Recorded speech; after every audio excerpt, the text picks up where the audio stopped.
শুনছো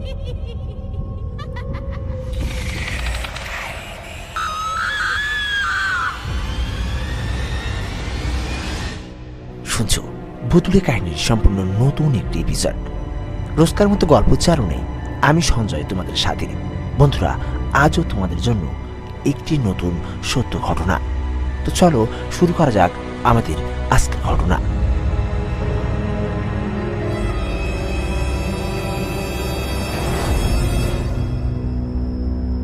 আমার মামাতো ভাই দিল্লিতে থাকে। আমার মামাতো ভাই আমাকে প্রায়শ ওর বাড়িতে যাওয়ার জন্য আমন্ত্রণ জানাতো। পড়াশোনা চলাকালীন আমরা একসাথেই দিল্লি ইউনিভার্সিটি থেকে অনার্স পাশ করি। কলেজে মামাতো ভাই আর আমার ডিপার্টমেন্ট আলাদা হলেও আমাদের দুজনকার বন্ধুত্ব খুবই ভালো ছিল। ভাগ্যক্রমে এখন চাকরির সুবাদে আমরা দুজনেই দিল্লিতে থাকি। তবে দিল্লিতে ওর বাড়ি থেকে আমার বাড়ির দূরত্ব অনেকটাই। মামাতো ভাই চাকরি পাওয়ার পর বিয়ে করেছে, তবে আমি এখনো বিয়ে করিনি। আমি এখনো পুরোপুরি সিঙ্গেল। হয়তো খুব শীঘ্রই 4 হাতে এক হতে পারে। মামাতো ভাইয়ের বারবার অনুরোধের জন্য আমি অফিস থেকে দিন 3 ছুটি নিয়ে নিলাম। আমি মামাতো ভাইকে ফোনে বললাম কাল ওদের বাড়ি যাচ্ছি। মামাতো ভাই কথাটা শুনে রীতিমতো বেশ আনন্দিত হলো। পরের দিন সকালে প্ল্যান মতো সব ঠিকঠাক করে জিনিসপত্র গুছিয়ে নিলাম। মনে করলাম সন্ধ্যাবেলায় রওনা হব। সেই মতো ড্রাইভারকে সব ঠিকঠাক ভাবে বুঝিয়ে দিলাম। সন্ধ্যার খাওয়া দাওয়া সেরে পরেক্ষণই বেরিয়ে পড়লাম। আমি বেরোনোর সময় মা যথারীতি সাবধানতার বাণী দিতে লাগলো, সাথে একটি তাবিজও দিল। আমি তো এইসব দেখে মোটামুটি অবাক। আমি বললাম, মা তুমি সে আগেরকার দিনের মানুষই রয়ে গেলে। আর এইসব তাবিজ মাদুলিতে কি কেউ বিশ্বাস করে? এইসব জিনিসগুলো অন্ধবিশ্বাস আর কুসংস্কারকেই প্রশ্রয় দেয়। আর তুমি? মায়ের তো শটান জবাব, কেউ বিশ্বাস করুক বা না করুক আমি করি। নে তুই এটা বেঁধে নে। কি আর করা, যথারীতি মায়ের হুকুম মেনে মাদুলিটা হাতে পরে নিলাম। এবার আমি আর ড্রাইভার জীবন গাড়িতে উঠে পড়লাম। ঘড়িতে তখন রাত 8টা বাজে। শহরের কোলাহল থেকে অনেক দূরেই চলে এসেছি। এমনিতেই আমাবস্যার রাত, চারিদিকে গাঢ় নিখোঁজ কালো অন্ধকার। গাড়ির হেডলাইটে রাস্তার ধারে দাঁড়িয়ে থাকা গাছগুলোকে দেখতে পাওয়া যাচ্ছে। ড্রাইভারের পাশের সিটেই আমি বসেছিলাম। পুরো গাড়িটায় আমি আর জীবন ছাড়া আর কেউ নেই। মাঝে মাঝে ওর সাথে কথা হচ্ছে আর গাড়ি 100 থেকে 120 কিলোমিটার বেগে ছুটে চলেছে। ঠিক এমন সময় আমার ফোনটা বেজে উঠল। আমি পকেট থেকে ফোনটা বের করে দেখলাম মা ফোন করেছে। আমি ফোনটা রিসিভ করলাম। হ্যালো বলতেই মা জিজ্ঞেস করলো, একা যেতে কোনো অসুবিধা হচ্ছে না তো তোর? আমি বললাম, আরে না, কোনো অসুবিধা হচ্ছে না, তুমি চিন্তা করো না, আমি পৌঁছেই তোমাকে ফোন করব। এই বলে ফোনটা রেখে দিলাম। জীবন কিছুক্ষণ পর একটা গান চালালো। গানটা আমার খুব পছন্দের। গান শুনতে শুনতে কখন যে চোখে ঘুম নেমে এসেছিল সঠিক বলতে পারব না। হঠাৎ করে জীবন এমন ভাবে গাড়ির ব্রেকটা মারলো যেন পুরো গাড়িটা উল্টে যাবার জোগাড়। আমি জীবনকে ধমক দিয়ে বললাম, এটা কি হলো জীবন? এত জোরে কেউ গাড়ির ব্রেক মারে? জীবন বলল, আমার দোষ না স্যার, ওনার দোষ, ওনার জন্য সবকিছু। আমি আস্তে আস্তে গাড়ির সামনের দিকে তাকিয়ে দেখি 21 থেকে 22 বছরের একটা মেয়ে একটা বাচ্চা কোলে করে দাঁড়িয়ে আছে। ঘড়িতে তখন রাত 12টা বাজে। মেয়েটির পরনও সাদা শাড়ি, শাড়ির আঁচল মাটির সঙ্গে গড়াগড়ি খাচ্ছে, চুলগুলো এলোমেলো ভাবে হাওয়ায় উঠছে।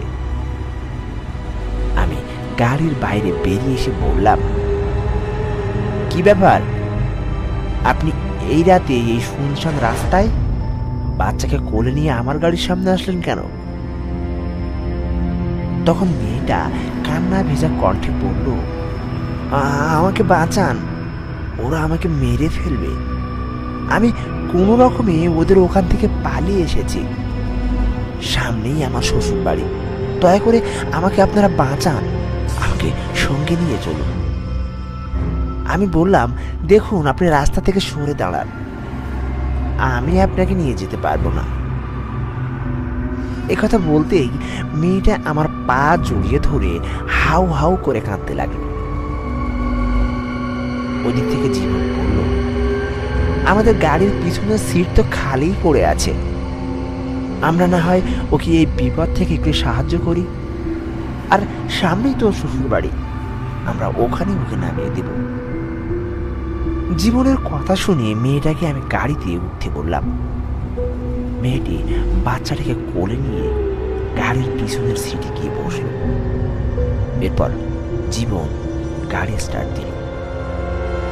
কিছুক্ষণ পর গাড়ির ভিতরে আমার আর জীবনের কেমন যেন একটা অস্বস্তি বোধ হতে লাগলো। একটা চাপা কটু ও বিশ্রী আষ্টে গন্ধে গাড়ির ভেতরটা যেন মহা করছে। আমরা আর থাকতে পারলাম না, সঙ্গে সঙ্গে গাড়ির জানালাগুলো খুলে দিলাম। জীবন গাড়িটাকে রাস্তার ধারে দাঁড় করালো। হঠাৎ আমাদের দুজনের কানে একটা অদ্ভুত শব্দ এলো, মনে হচ্ছে কেউ যেন কিছু একটা ছিঁড়ে ছিঁড়ে খাচ্ছে। আমরা ভালো করে শব্দটা শোনার চেষ্টা করলাম। শব্দটা আসছে গাড়ির পিছনের সিট থেকে।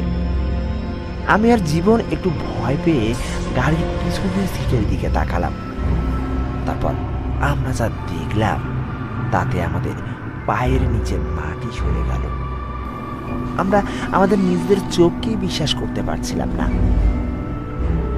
আমরা যে মেয়েটাকে গাড়িতে তুলেছিলাম সেই মেয়েটা এখন একটি ভয়ানক দানবে পরিণত হয়েছে।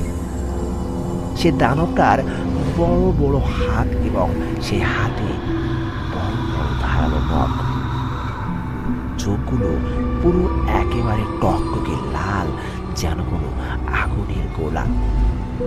ঠোঁট থেকে লাল রক্তের লালা ঝরছে। সারা শরীরে শ্যাওলা জাতীয় থকটকে পদার্থ লেগে রয়েছে। সে এক বিভৎস রূপ। আমি দেখলাম দানবটা সেই ছোট্ট বাচ্চাটার শরীর থেকে মাংসগুলোকে পরম তৃপ্তিতে ছিঁড়ে ছিঁড়ে খাচ্ছে। দৃশ্যটা এতই ভয়ঙ্কর যে সেটা বলে বোঝানো যাবে না। এই দৃশ্য দেখে আমরা দুজনে প্রচন্ড ঘামতে শুরু করলাম। আমার গলা থেকে যেন কোনো আওয়াজই বেরোলো না, হাত পা যেন অবশ হয়ে গেছে। জীবন এই সব কিছু দেখে ভয়ে অজ্ঞান হয়ে গেছে। আমি যে এতক্ষণ ধরে দানবটাকে দেখছিলাম সেটা এখনো সে খেয়াল করেনি। আমি কি করব ভেবে পাচ্ছিলাম না, আমার মাথা কাজ করছিল না। আমি আরেকবার দানবটার দিকে তাকালাম। এবার দানবটার লাল চোখে চোখ পড়ে যায়। এবার সে তার বীভৎস লালা জড়ানো চেহারা নিয়ে আমার দিকে তাকায়। একটু একটু করে সে আমার দিকে এগিয়ে আসে। তখন তার ঠোঁটে একটা পৈশাচিক হাসি বিরাজ করছে। যখন দানবটা আমার অনেক কাছে চলে আসে তখন আমি দুই হাত দিয়ে আমার মুখ ঢাকলাম। আর ঠিক তখনই মায়ের দেওয়া সে তাবিজটা থেকে একটা তীব্র নীল আলো চারিদিকে ছড়িয়ে পড়ল। নীল আলোর প্রভাবে সে দানবটা আমার থেকে অনেকটা দূরে সরে গেল। তারপর যা ঘটল তা অতি ভয়ঙ্কর। নীল আলোর প্রভাবে দানবের সারা শরীর থেকে মাংসগুলো জোরে পড়তে শুরু করলো। দানবরা একটি প্রচন্ড হাড় হিম করা চিৎকার করে উঠল, যেন অদৃশ্য শক্তি দানবরা শরীরটাকে কেটে টুকরো টুকরো করে ফেলতে চায়। এবার দানবরা আরো একটি ভয়ঙ্কর চিৎকার করে উঠল। আমি দেখলাম দানবরা শরীরের মাঝখান থেকে দুভাগে বিভক্ত হয়ে যাচ্ছে। সে এক ভয়ঙ্কর হাড় হিম করা দৃশ্য, যা আমি কোনোদিনই ভুলব না। এরপর দানবের সারা শরীরটা আগুনে পুড়ে ছাই হয়ে গিয়ে ধুলোর মতো বাতাসে মিলিয়ে গেল। ঘটনাটা ঘটার পর কখন যে ঘুমিয়ে পড়েছিলাম ঠিক বুঝতেই পারিনি। ঘুমটা ভাঙলো জীবনের কণ্ঠস্বরে। জীবন বলল, স্যার উঠে পড়ুন, সকাল হয়ে গেছে। আমি বাইরে চারিদিকে তাকালাম। সকালের সূর্যের প্রথম কিরণ চারিদিকে আলোকিত করে তুলেছে। ঘুম থেকে উঠতেই জীবন কালকের সেই দানবটার কথা জিজ্ঞেস করলো। আমি বললাম, তুমি অজ্ঞান হয়ে গিয়েছিলে। তার ঠিক পরে আমিও অজ্ঞান হয়ে গিয়েছিলাম। তাই কালকের ঘটনার ব্যাপারে আমি আর কিছুই বলতে পারবো না তোমাকে। কালকের রাতের বাদ বাকি ঘটনাটা আমি আর জীবনকে বললাম না। প্রায় সকাল 7টা নাগাদ আমি আমার মামাতো ভাইয়ের বাড়িতে পৌঁছালাম। মামাতো ভাই আমাকে দেখে জিজ্ঞাসা করলো, কিরে, তোর তো কাল রাতে আমার এখানে আসার কথা ছিল, তোরা আসতে এত দেরি হলো কেন? তখন আমি আর জীবন কালকে রাতের ঘটনাটা সব খুলে বললাম। আমার মামাতো ভাই ঘটনা শুনে একটু গম্ভীর গলায় বলল, তোরা যে হাইওয়ে দিয়ে কাল রাত্রে আইছিলিস, সেই হাইওয়েতে প্রায় 3 বছর আগে একটা 21 থেকে 22 বছরের মেয়েকে তার বাচ্চা সমেত কতগুলো লোক মিলিয়ে কুপিয়ে খুন করে তার লাশটাকে পাশের একটি নদীতে ফেলে দিয়েছিল। তখন থেকে ওই হাইওয়েতে ওই মেয়েটার আত্মা ঘুরে বেড়ায়। সেই জন্য হাইওয়ে দিয়ে রাতে 10টার পরে কেউই যায় না। তোরা ওই হাইওয়ে সম্পর্কে জানতিস না, যার জন্য তোদের সাথে এইরকম ঘটনা ঘটেছে। আমরা মামাতো ভাইয়ের কথা শুনে একে অপরের মুখের দিকে তাকিয়ে রইলাম। বন্ধুরা, এই ছিল আমাদের আজকের ঘটনা। আমাদের আজকের ঘটনাটি কেমন লাগলো অবশ্যই কমেন্ট করে জানিয়ে দিও। আর তোমাদের কাছে যদি পাঠানোর মতো কোনো